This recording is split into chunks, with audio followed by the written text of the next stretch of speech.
Dragon Ball Super has shown us a lot of things so far, and one thing that they've brought back is the Mafuba. And for those of you who are more familiar with the English dub, you guys would know this technique more so as the evil containment wave. And one thing that I've noticed along with Geekdom is that this technique has been pretty easily used by a lot of characters in the series. So without wasting any more time, Geekdom and I are going to discuss in this video today what we think about how easy this Mafuba actually is for this weekly super discussion, and whether or not some of these Dragon Ball characters are prodigies. So without wasting any more time, let's get straight into this video. So Geekdom, is the Mafuba easy? I mean, certainly the last couple of episodes have made it seem that way. Now, you know, with Tien Krillin learning the Mafuba, okay, first of all, Roshi learned it from Mutaito, right? And that was, we don't really see him train for it. He just kind of learned it at some point before Mutaito died. That's fine. And then in Dragon Ball, Tien Krillin was learning how to use it, and he wanted to learn how to use it to where he does not die when he uses it. He wanted to, in other words, perfect the craft so that he knew he could do it without killing himself. And that took a little while. It's implied it took a few days. In Dragon Ball Super, we have Goku learning the Mafuba in what's implied to be a 24-hour period. We don't actually see the actual time skip, because Dragon Ball Super has been very bad about telling us when time skips, but it's implied to be overnight. He went to Roshi's house, he trained with Turtle and Roshi, and learned the Mafuba overnight. And that's fine. And the reason why I was okay with this is because Goku has a history of learning shit pretty quickly. He learned the Genki Dama, the Kaioken from Kaio-sama, or everyone would use the dub terms. He learned the Spirit Bomb and Kaioken. Does anybody still say Kaioken? I don't know. And from King Kai. And he learned it pretty quickly. And then he also learned the what do you call it? The Kamehameha after seeing it once. So Goku has always been a prodigy. That's always been his character.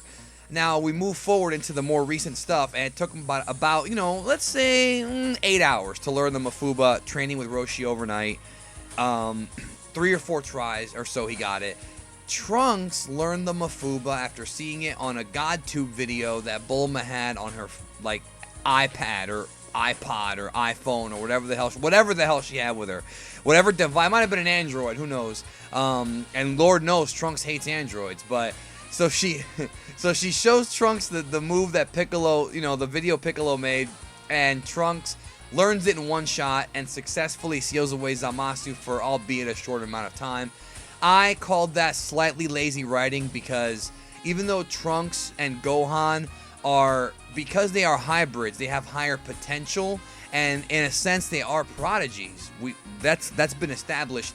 I find it very hard to believe that somebody who's been fighting his entire life like Goku took longer to master the Mafuba than somebody like Trunks, who does not have the experience, both, you know, combat and life experience equal to Goku, to have learned the move so fast. So I do consider it lazy writing. That being said, it really just came off that way. It really came off like they were trying to fast forward through something to get to something and make a point. And I feel like it could have been written a lot better. I mean, that's honestly my opinion. It could have been done better. I didn't absolutely despise the episode because of it. I still liked the episode. It was fun to watch. But I did think that was a slip up in the writing. But the only thing I can think of is that they're trying to tell us that the Mafuba is not very hard to learn, and that Trunks learned it by watching it, which again is somewhat contradictory, because in Dragon Ball it's implied that move is very rare and that almost nobody knows it. If you are watching a YouTube video on how to drive a car, and they explain the directions of what to do in a car, if you actually go in the car, it's not going to feel the same as actually watching it in the video. And the only problem I had with that scene is not the fact that Trunks could have been a prodigy like we've seen all these other characters be. It's the fact that he's had no practice. At least Goku, he, you know, was obviously practicing, you know, the technique on Umigami, also known as Turtle. So Goku actually had the ability to utilize it. And the interesting thing that I didn't add in my review that I forgot to say is that the level of difficulty that Trunks had to use the Mafuba is actually significantly more difficult, because you got to remember something here. Umigami, or Turtle, is pretty much a non-aggressive combatant. So if you're using it on a character like Zamasu, Zamasu's actually a legitimate threat. Like, he's an actual enemy. So he's an enemy who can move faster. and not to mention Zamasu is a significantly bigger target, and you have to aim significantly more efficiently with Zamasu as opposed to Umigami. So the only thing I had against that was like, it's like you've had no practice and you're using this on a hostile enemy that's bigger. Like that was, and you did it by watching a video. I just felt that was kind of weird, but like you've said, Geekdom, obviously from the earliest points of Dragon Ball, as you mentioned, Goku learned how to do a Kamehameha simply by just using it. And even if you look at Majin Buu, yes, Geekdom, he also learned it by seeing it once as well. He's a prodigy. Yeah, and if you look at Majin Buu, you know, if you remember, like, both Kid Buu and Fat Buu kind of just learned how to do the Kamehameha by just watching Goku do it. And, you know, when Goku was fighting against Fat Buu, he was mentioning how, like, Fat Buu learned how to do Vegeta's, like, energy flurry attack.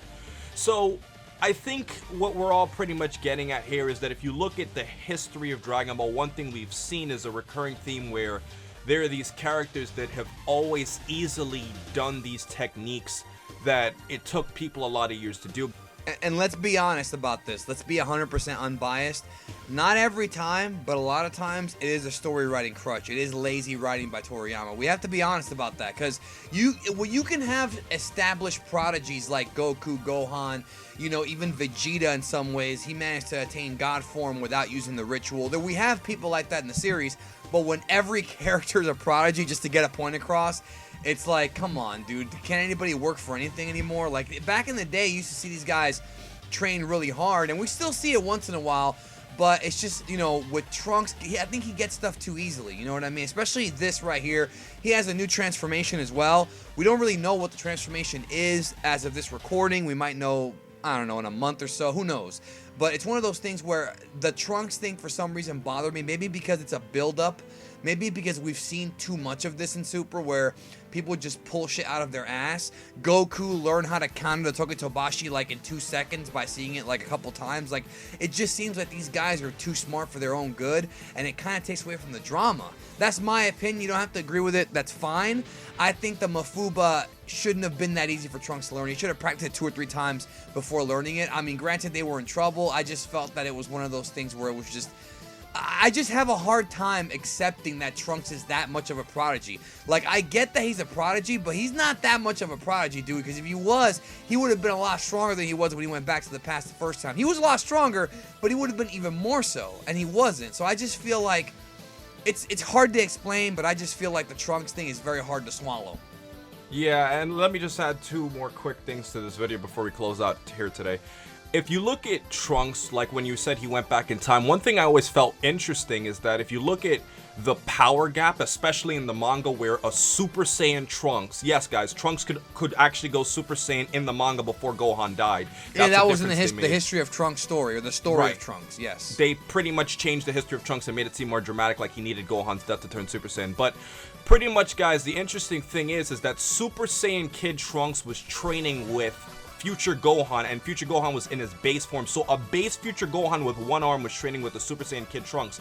But when Gohan died, it kind of seemed like Trunks, in the 3 years after Gohan had died, had seemed to get near his power, if not maybe even a little bit stronger. And it's kind of hard to believe that you got even stronger training by yourself. And one thing that Dragon Ball has showed us throughout the series is that characters usually improve significantly more in power when they train with a significantly stronger person. But Geekdom, one more Prodigy thing I wanted to add to this video is, we talked about techniques and all of this stuff, but what about young characters turning Super Saiyan? Let's talk a little bit more about that, like Gohan, Trunks, Goten. You know, what do you think about all of these young Super Saiyans? I think it depends on what we're talking about. Gohan, we see him actually train. We see Gohan from the age of 4 into the age of 5 training with Piccolo. We see Gohan training with Goku later on, and then Goku and Piccolo. We see Gohan actually experience battles with Vegeta, Frieza. Gohan earned his power. And I think when he went Super Saiyan in the hyperbolic time chamber, I think that it was earned. I think he did earn it. After lots of training, whereas Goten and Trunks, I mean, it's basically lazy writing to the point where Vegeta has a line where he says, you know, this is a Super Saiyan bargain sale. Now, understand that line was written by Toriyama purposely to make fun of himself. See, Toriyama very often makes fun of his own laziness and his own writing, which is why I love him. he does make fun of that, and he's like, okay, well, I can't really give a reason as to why Goten and Trunks did this, but they just did it. You know, and some people would say that, well, when their mothers were impregnated, Goku and Vegeta were a lot stronger, and they have both attained that level. That's headcanon. It's a good theory. I actually like that theory, but it's not ever stated in the series. And by that logic, Goten turning Super Saiyan at age 7, maybe even earlier, because we actually don't see his first time doing it. We see him do it in front of Chi-Chi, but that's never in the manga said it's the first time. Yeah. So if he might have done it at age 6, to me, that's like, okay, this kid has the potential, more potential than anybody. But yeah, we never see him fulfill it. So it's just, honestly, dude, the Gohan and Goku stuff made sense. The Goten stuff, not so much, in my opinion. Yeah, and let me just add one more quick thing to what you're saying, Geekdom. It's funny you're also talking about Goten, because if you look at Kid Trunks too, it's amazing to think that if you compare Kid Trunks to his like future counterpart, it's implied that he became a Super Saiyan significantly, you know, earlier too. So is Kid Trunks completely different from future Trunks in the sense that he was just born with more potential, or was that because Vegeta was around? That's the funny thing too. That is the funny thing, and it's interesting because Future Trunks had a worse life and a more hard-fought life, so you would think that he would be stronger. But, man, I don't know. I mean, maybe you're right. Maybe Vegeta did beat him up when he was a kid and get him there faster. Who knows? Who the hell knows? Either way, guys, I think this has been a fun Dragon Ball Super discussion for this week. And in the comment section below, let me know, like, do you guys think, you know, all of these characters are generally prodigies? Do you think it's just writing? I want to hear all of your thoughts in the comment section below. And shout out to Geeklist, who also did a very similar discussion to this, where he talked more so along the lines of Trunks. I'm going to post a link to his channel in my description so you guys can actually check that video out along with his channel. And with that said, also check out Geekdom. Geekdom makes a lot of content. He's been a guest on 4 Dragon Ball, or what is it, 3 or 4 weekly Dragon Ball Super discussions. I usually rotate my guests, but he's always around. So appreciate Geekdom for coming out today. So because I have no life except to do videos. So with everything else said, please remember to rate, comment, and subscribe. And remember, as I always say, to have a great day, guys. And I recently did a what if scenario and a top 5 scariest Halloween moments, so check that out too.